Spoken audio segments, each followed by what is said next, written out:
When Indigenous peoples are active participants in creating their own future, our own future, and have the resources to do it, such beautiful, positive results take place.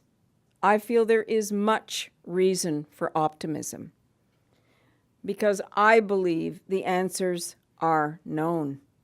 There's no mystery here.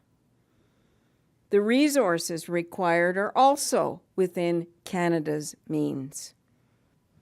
Imagine, if you will, to bring you into the place of our communities, an Ontario in which over half the population were living generation after generation on social assistance, supported by equalization payments from the other provinces where money went into relief rather than rebuilding ravaged community economies. Imagine an Ontario where only 8% of students attend university or post-secondary training.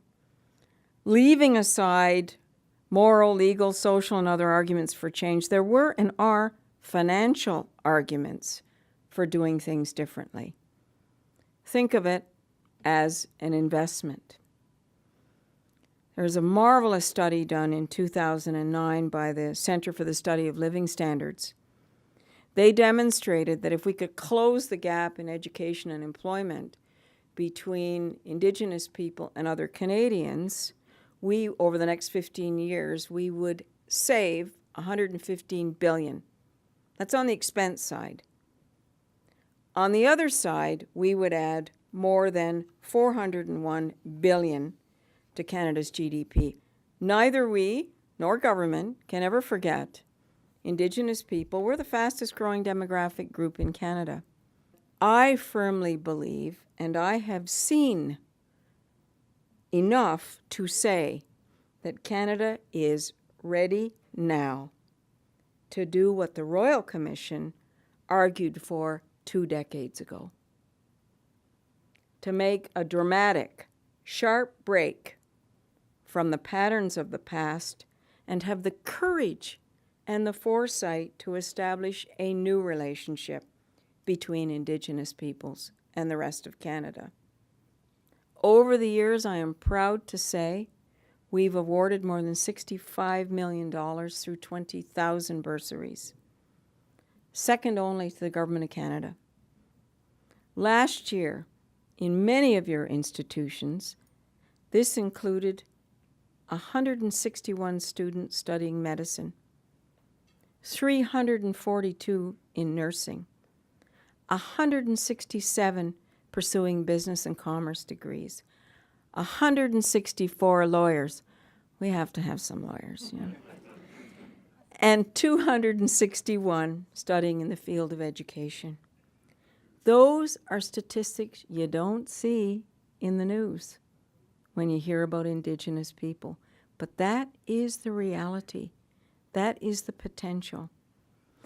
You know, the Mohawks of the Six Nations of the Grand River Territory, not so far from here, are instructed that in living our lives and making our decisions for the future, we have to focus our attention not on ourselves, not on our children, not even on our grandchildren, but rather, we say, on the 7th generation, whose faces we can still see coming towards us.